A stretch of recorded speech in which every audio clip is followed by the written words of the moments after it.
देवउठनी एकादशी, जिसे प्रबोधिनी एकादशी भी कहा जाता है, एक बहुत ही महत्वपूर्ण हिंदू त्योहार है जो पूरे भारत में बहुत धूमधाम से मनाया जाता है।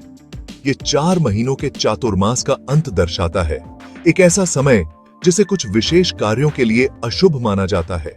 देवउठनी एकादशी भगवान विष्णु के उनके कॉस्मिक स्लीप से जागने का प्रतीक है। ये शुभ दिन कार्तिक महीने के शुक्ल पक्ष की एकादशी को आता है। कैलेंडर के हिसाब से अक्टूबर या नवंबर में होता है।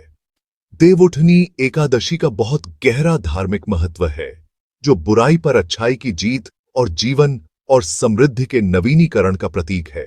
ऐसा माना जाता है कि इस दिन भगवान विष्णु अपनी नींद से जागते हैं, ब्रह्मांड में संतुलन बहाल करते हैं, आशीर्वाद बरसाते हैं।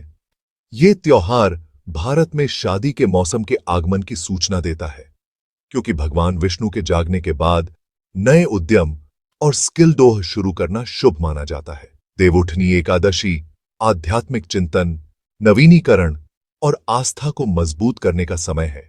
यह हिंदुओं के लिए समृद्ध और पूर्ण जीवन के लिए भगवान विष्णु का आशीर्वाद लेने का अवसर है। देवउठनी एकादशी के पीछे की कहानी प्राचीन हिंदू पौराणिक स्टोरियों में रची बसी है। शास्त्रों के अनुसार भगवान विष्णु आषाढ़ महीने के एकादशी के दिन, जिसे शयनी एकादशी कहते हैं और जो आमतौर पर जुलाई या अगस्त में आती है, गहरी नींद में चले गए थे। ये नींद, जिसे चतुर्मास्य के नाम से जाना जाता है, 4 महीने तक चलती है। इस दौरान माना जाता है कि दुनिया आध्यात्मिक अंधकार की स्थिति में होती है। कहानी के अनुसार शंखचूड़ नाम का एक राक्षस राजा पूरे ब्रह्मांड में कहर बरपा रहा था। उसने देवताओं को भी हरा दिया था। देवता मदद के लिए भगवान शिवा के पास पहुंचे, जिन्होंने उन्हें भगवान विष्णु के पास जाने का निर्देश दिया। हालांकि विष्णु अपनी कॉस्मिक नींद में थे। उन्हें अवोकने के लिए देवी देवताओं ने प्रार्थना की और भजन गाए कि इसने भगवान विष्णु को उनकी नींद से जगा दिया। जागने पर भगवान विष्णु ने शंखचूड़ का सामना किया और एक भयंकर युद्ध किया। युद्ध कई दिनों तक चला, लेकिन विष्णु ने अंततः राक्षस राजा को मार डाला, जिससे ब्रह्मांड में शांति और व्यवस्था बहाल हो गई। देवउठनी एकादशी बुराई पर अच्छाई की इस जीत और भगवान विष्णु के जागरण का प्रतीक है। देवउठनी एकादशी पूरे भारत में बहुत उत्साह और पारंपरिक जोश के साथ मनाई जाती है। इस दिन भक्त जल्दी उठते हैं, स्नान करते हैं और सख्त उपवास रखते हैं।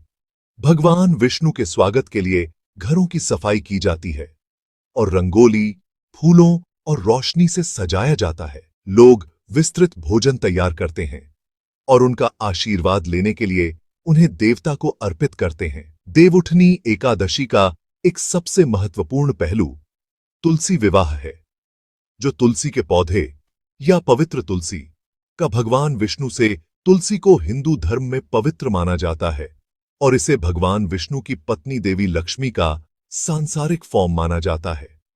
तुलसी के पौधे को दुल्हन का रिप्रेजेंटिंग करने वाली लाल साड़ी से सजाया जाता है और भगवान विष्णु का प्रतीक, एक गन्ने का डंठल, उसके बगल में रखा जाता है। विवाह पारंपरिक रीति रिवाजों के साथ किया जाता है, जो दिव्य जोड़े के मिलन का प्रतीक है और शादी के मौसम के आगमन का प्रतीक है। देवउठनी एकादशी परिवार और समुदाय के पीपलों के इकट्ठा होने का समय है। लोग मंदिरों में पूजा अर्चना करने, गाने और दिन के महत्व पर प्रवचन सुनने जाते हैं। यह त्योहार सामाजिक बंधन को मजबूत करता है और समुदाय के भीतर एकता को बढ़ावा देता है। ऐसा माना जाता है कि भगवान विष्णु ने इसी दिन तुलसी के पौधे से विवाह किया था, जो दिव्य और प्रकृति के बीच पवित्र बंधन का प्रतीक है और इसका गहरा सांस्कृतिक और धार्मिक महत्व है। तुलसी के पौधे को हिंदू धर्म में उसके औषधीय और आध्यात्मिक गुणों के लिए पूजा जाता है। ऐसा माना जाता है कि यह हवा को शुद्ध करता है और नकारात्मक ऊर्जाओं को दूर भगाता है। तुलसी के पौधे का विवाह भगवान विष्णु से करना उसके महत्व का सम्मान करने और स्वस्थ और समृद्ध जीवन के लिए आशीर्वाद लेने का एक तरीका है। मानसून के मौसम के अंत और शादियों और अन्य के लिए शुभ समय की शुरुआत का भी प्रतीक है। तुलसी विवाह एक खूबसूरत परंपरा है, जो ब्रह्मांड में सभी चीजों की परस्पर वर्बुंदन हाइट को रेखांकित करती है। यह हमें प्रकृति का सम्मान करना और सभी सृजन में ईश्वरीय उपस्थिति को पहचानना सिखाती है। देवउठनी एकादशी की भावना को अपनाना। देवउठनी एकादशी एक ऐसा त्योहार है जो अंधेरे पर प्रकाश की जीत, बुराई पर अच्छाई और आध्यात्मिक चेतना के जागरण का प्रतीक है। यह नवीनीकरण, प्रतिबिंब और आस्था को मजबूत करने का समय है।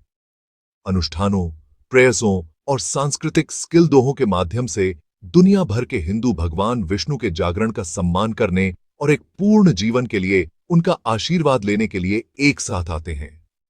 त्योहार का महत्व इसके धार्मिक पहलुओं से परे है। सामाजिक हार्मनी, पर्यावरण जागरूकता और परिवार और सामुदायिक बॉन्ड्सों के महत्व को बढ़ावा देता है। जब हम देवउठनी एकादशी मनाते हैं, कृतज्ञता और आध्यात्मिक ज्ञान की खोज की भावना को अपनाएं।